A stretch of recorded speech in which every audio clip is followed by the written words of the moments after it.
Mike right now? Obviously, you know, this is a really sad time right now, but we're celebrating his life. Your thoughts right now on the situation and the timing of this tragedy? Yeah, I mean, you know, he's just somebody that changed my life. You know what I'm saying? Somebody I'll always love and cherish. We're having a tribute party for Michael Jackson. And all of a sudden, Puff Daddy freaks out. And he says, "Can you guys stop for a minute? While you guys are talking and laughing, you're not hearing his words." For years, whispers have circulated about Michael Jackson's concerns regarding certain powerful figures within the music industry. Now, 15 years after his passing, some believe in hindsight that among them was Sean Diddy Combs. Known for his musical genius and his desire to break free from industry control, Michael was vocal about his mistrust of those in positions of power. But did he specifically try to warn us about Diddy? The idea may sound unusual, but in light of recent events, a deeper look reveals a trail of cryptic interviews, subtle messages, and even hidden clues within Michael's music that suggest he may have had more than a few reservations about Diddy's influence and intentions. To his fans, Michael was more than a musician. He was a visionary who often used his platform to speak out against injustices and issues he felt were silenced by the industry. He wasn't afraid to talk about the dark side of fame or the control certain figures exerted over artists, manipulating careers and even personal lives for profit. But while Michael spoke openly about these issues, it seems there may have been more he wanted to say, especially about certain individuals he may have seen as embodying the industry's more harmful practices. In recent years, some fans have revisited Michael's words, believing they might contain hidden warnings about Diddy and his growing influence within the industry. From cryptic interviews to hidden meanings in his music, Michael may have been signaling his suspicions in ways that went unnoticed by many. He often hinted at the wolves in the industry who preyed upon artists, subtly speaking out about the manipulation he had witnessed, and in some cases experienced himself. Diddy's rapid rise to the top and his growing control over emerging artists fit the type of power dynamics Michael distrusted. And with Michael's awareness of the industry's inner workings, some wonder if he saw in Diddy the very embodiment of the exploitation he often warned against.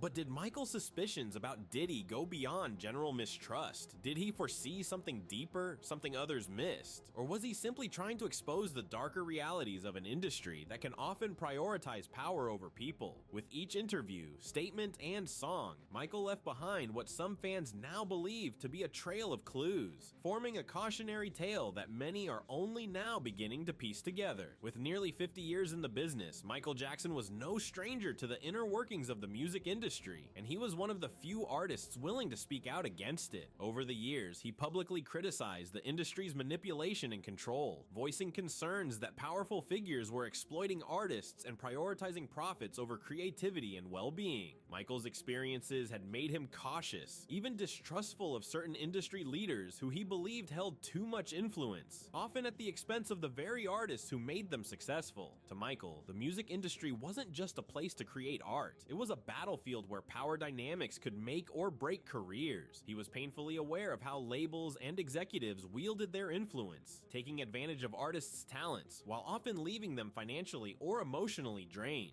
Michael openly discussed how these power structures affected his own career, from limiting his creative freedom to pressuring him into decisions that benefited the industry more than they benefited him. His experiences seemed to drive him to protect younger, rising stars from facing the same pitfalls, encouraging them to be cautious and self-aware. Michael's public criticism of the industry was rare for someone of his stature, as few dared to challenge the people controlling the multi-billion-dollar empire of music. But his influence allowed him to shine a light on the darker side of fame, using his platform to expose the ways that control and manipulation often lurked behind the scenes. Michael believed that the true artists, the creators, the performers, were being overshadowed by executives who profited from their work without considering their well-being. This mistrust extended to powerful individuals within the industry whom Michael viewed as emblematic of these issues. And while he never explicitly called out Diddy by name, Michael's concerns about power players in the music business align with Diddy's rapid rise and his influence over artists, resources, and media. His criticisms painted a picture of a cutthroat industry where trust was scarce and loyalty was often eclipsed by ambition. For those who knew how to read between the lines, Michael's words seemed to be more than general observations. They appeared to be cautionary warnings about the influence of specific figures within the music world. But it wasn't just Michael's words that hinted at his concerns. As we'll see, his subtle warnings didn't stop with interviews. Many fans believe that some of his lyrics lyrics, themes, and even music videos contain hidden messages about those he felt were exploiting the industry and its artists, potentially including Diddy himself. Though Michael Jackson and Diddy never openly engaged in direct conflict, there were whispers of tension between the two, particularly regarding their different views on fame, power, and control within the music industry. Michael, who had built his career from the ground up and endured the trials of industry pressure, was deeply wary of figures who rose to power with influence over multiple artists and creative resources. He saw this kind of power as potentially harmful, especially when it came to artists' well-being and creative freedom. Some who were close to Michael have even hinted that he saw Diddy as emblematic of the industry's growing focus on profit and control over the artistry itself. Rumors of tension began surfacing in the 1990s as Diddy's Bad Boy Records was gaining momentum, quickly becoming a formidable force in hip-hop and pop music. While Michael was dedicated to pushing boundaries and creating timeless, meaningful art, Diddy's approach focused on leveraging popularity, branding, and influence, qualities that many, including Michael, viewed with skepticism. Michael was known to critique individuals who used their power to prioritize commercial success over genuine artistry, a perspective that may have put him at odds with Diddy's fast-rising empire.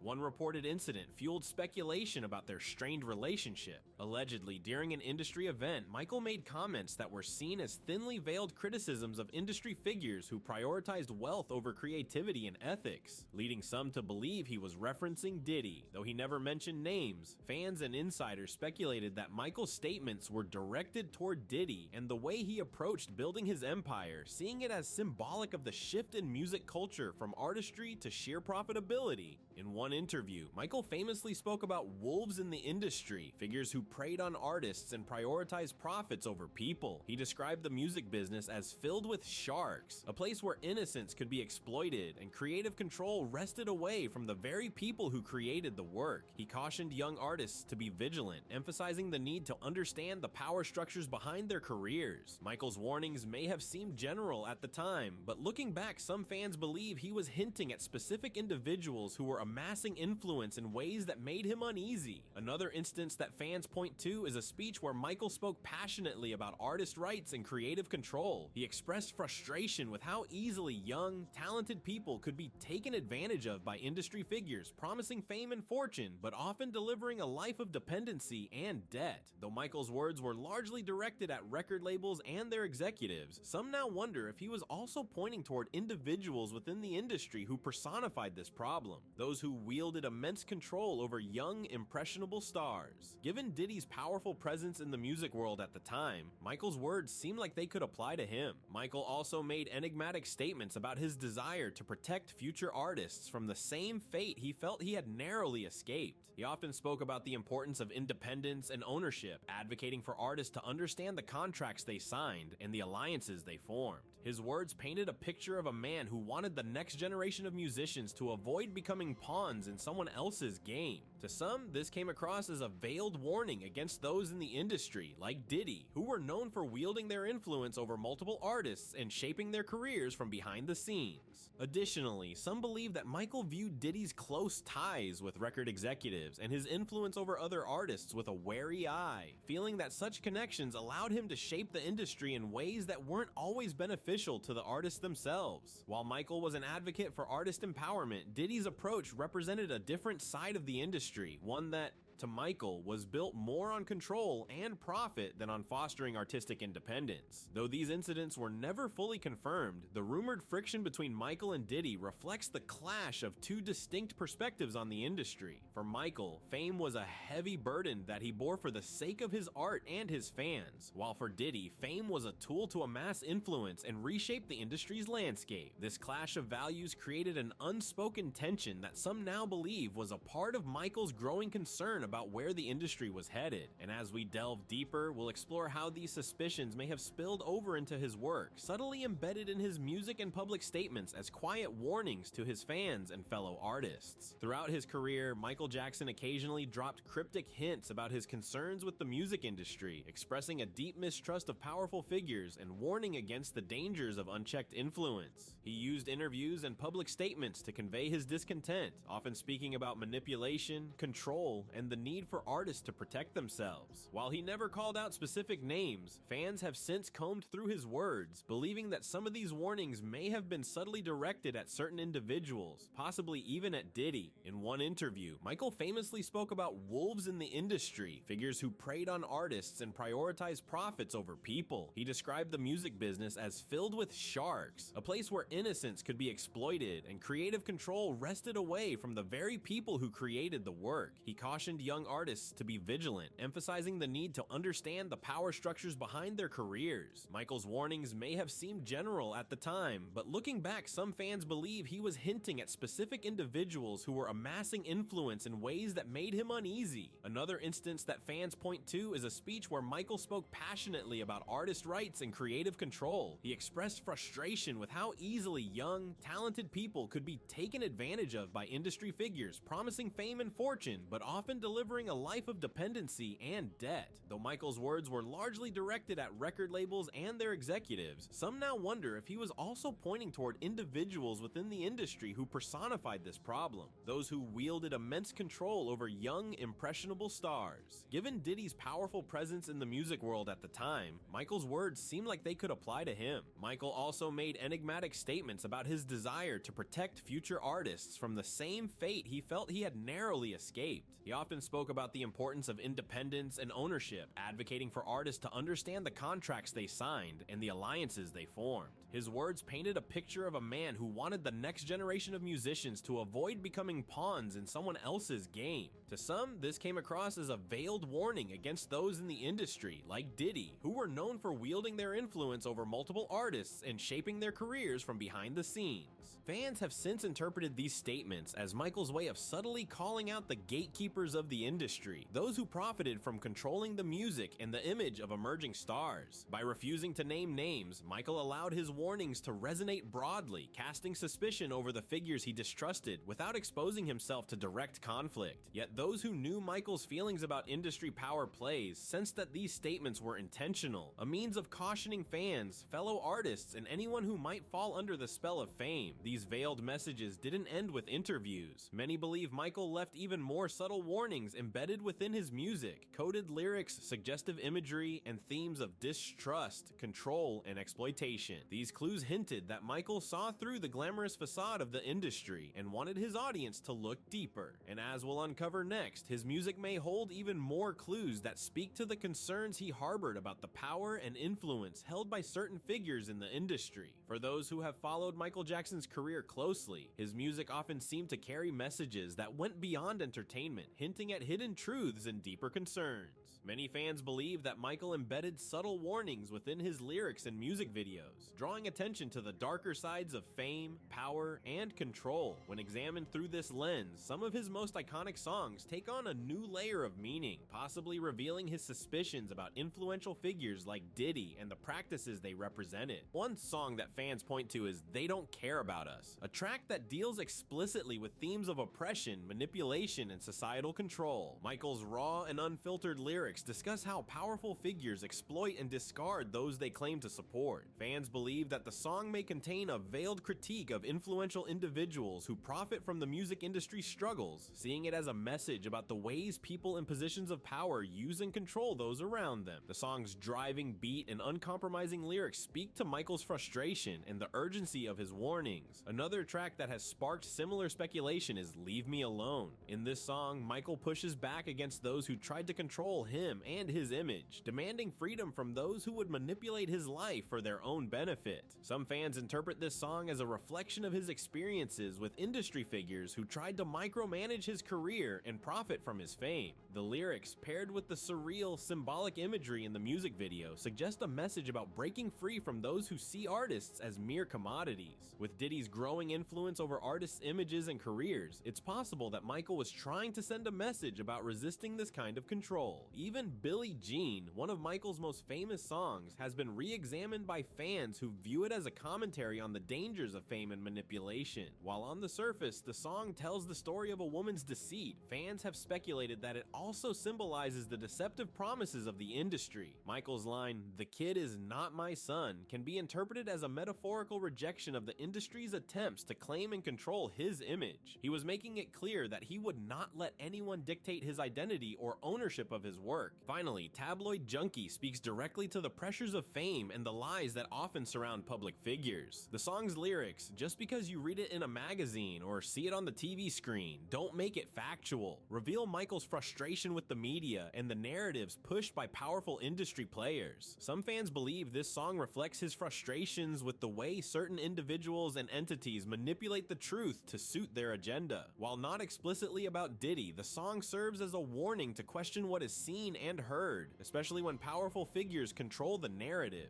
Through these songs, Michael may have been leaving listeners with coded messages, urging them to look deeper and question the intentions of those in power. His music became a vessel for his frustrations, allowing him to express his concerns in a way that was both universal and deeply personal. To fans, these tracks hold messages of defiance and caution, with lyrics and imagery that call out the industry's exploitative nature without naming names. Michael's art allowed him to speak indirectly about his fears, and for those willing to read between the lines, his music became a series of warnings about the dangers of trusting the wrong people. His cryptic words and powerful imagery continue to captivate audiences, inviting them to ask if he was trying to tell us something more about the people shaping the industry from behind the scenes. And as we'll explore next, Michael's warnings were rooted not just in his own experiences, but also in the broader implications of what he saw happening to the music world around him. Michael Jackson's warnings weren't just theoretical, they came from firsthand experience with the weight of the music industry's power. For years, Michael faced intense scrutiny, manipulation, and exploitation by those who profited from his talent.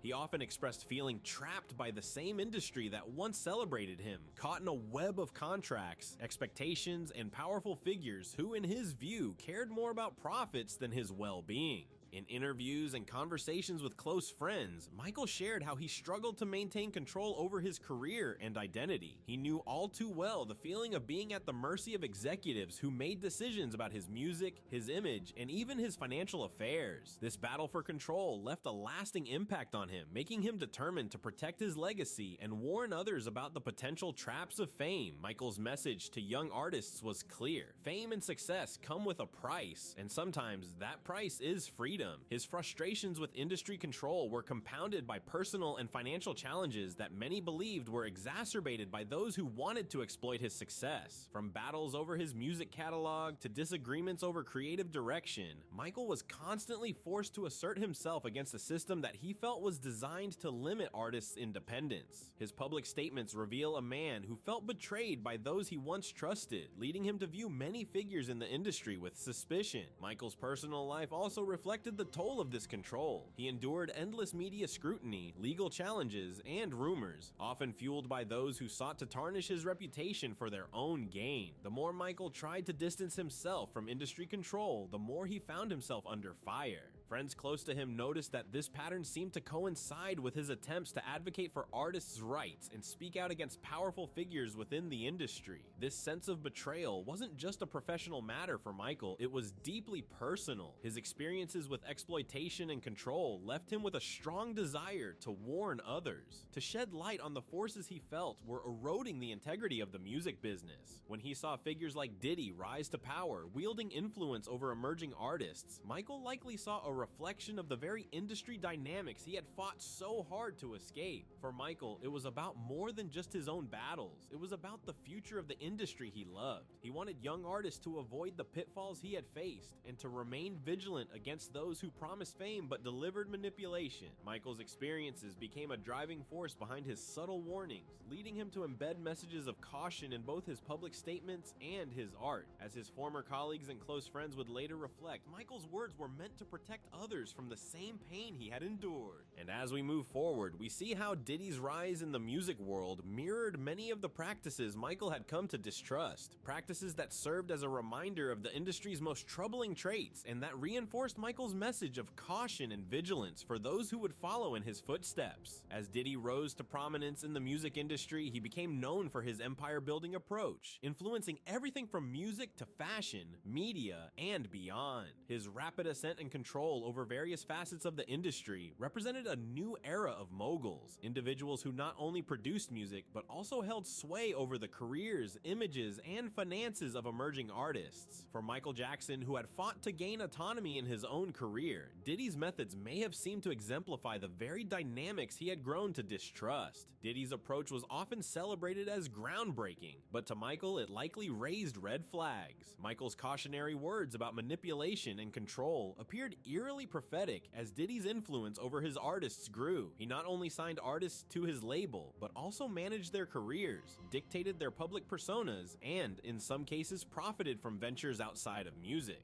This approach, which blurred the line between mentorship and control, reflected the kind of power concentration that Michael had warned about. Michael saw the dangers of this control firsthand. He had been managed, marketed, and at times exploited by similar figures who prioritized profits over people. To Michael, Diddy's hold over the careers of young, impressionable artists might have looked all too familiar, mirroring the patterns of control he had experienced. Diddy's influence grew not just in music, but in shaping public perception, echoing Michael's concerns about the ways in which powerful figures could mold the lives and careers of those under their wing. In his later years, Michael expressed concern over how the industry was evolving, where moguls had the power to shape trends and control entire narratives. Diddy's multi-million-dollar ventures in fashion, alcohol, and media created an image of a man who had transcended music, but it also embodied the very commercialization that Michael felt was suffocating true artistry. Diddy's business model seemed to represent a shift in the industry, where artists' images and brands became commodities under the control of a few powerful figures. To those who knew Michael, his comments about industry control felt almost like a premonition. He had always feared that unchecked power could steer the music world away from creativity and integrity, and as Diddy's influence grew, some wondered if Michael saw in him a future he had tried to warn others about, a future where art was increasingly dominated by commerce. Diddy's success, while celebrated, served as a reminder of the shifting landscape that Michael had spoken against, a landscape where artists were molded, marketed, and in some cases, controlled. As we look back, it becomes clear that Michael's concerns may not have been directed solely at individuals, but at the industry trends they represented. Diddy's rise to power, while a testament to his ambition, mirrored the structures Michael had fought to free himself from. To Michael, Diddy's approach was emblematic of an industry shifting toward greater control, influence, and profit-driven priorities. And as Michael's subtle warnings suggest, he may have seen these trends not as progress, but as a loss of the creative freedom he cherished. With Diddy's rise, Michael's message of caution seemed more relevant than ever. His insights reveal a deep-seated fear that the industry he loved was becoming a place where control and influence overshadowed the purity of music. And as Michael's former colleagues would reflect, he had hoped that artists would recognize these dynamics, protect their autonomy, and be vigilant against the very forces he had spent his life warning them about. Reflecting on Michael Jackson's words and the rise of influential figures like Diddy, it's hard not to wonder if Michael's warnings were indeed prophetic. Michael was a visionary artist who saw the music industry's flaws firsthand, and he fought tirelessly to preserve his creative independence. His fears about manipulation, control, and the commodification of artists weren't just vague grievances. They were grounded in his own struggles and painful experiences. In hindsight, it appears that Michael's subtle warnings may have been his way of urging others to protect their autonomy and integrity in an industry that often prioritizes profit over people. Diddy's ascent to industry power, building a sprawling empire that stretched far beyond music, exemplified the very shifts Michael seemed to anticipate. Michael's words and concerns foreshadowed an era where moguls could shape public perception, influence artists' careers, and steer cultural trends from behind the scenes. For Michael, this type of power wasn't just about success. It represented the risk of exploitation, as young artists could easily become pawns in a system that prioritized image, brand, and bottom lines over artistic integrity. Michael's legacy as a pioneer and his enduring influence on the music world were shaped by his commitment to his art, his fans, and the principles he held dear. He wanted the industry to be a place where artists could thrive, innovate, and be celebrated for their talent rather than be molded into commodities. And while he didn't name names, his message was clear. Artists needed to be wary of those who saw them as means to an end. Diddy's career may be celebrated as the blueprint for modern industry moguls, but for Michael, such influence over artists' lives may have been seen as a double-edged sword. Ultimately, Michael Jackson's legacy is a reminder of both the incredible impact an artist can have and the personal cost of navigating an industry filled with competing interests. His subtle, layered warnings still resonate today, prompting us to ask, did Michael see something in the industry that others missed? Did he foresee a future where power and influence could reshape art itself, steering it toward a world more focused on branding than creativity? In the end, Michael's story is a testament to the price of fame and the resilience it takes to hold onto one's identity in an industry driven by profit. His insights serve as a cautionary tale, reminding artists to remain vigilant, to cherish their autonomy, and to question the intentions of those who hold the keys to their success. And as fans, we're left with a powerful thought. Perhaps Michael's greatest legacy lies not only in his music, but in his courage to speak out, to challenge the powerful, and to warn future generations about the cost of letting others control the art that shapes our world.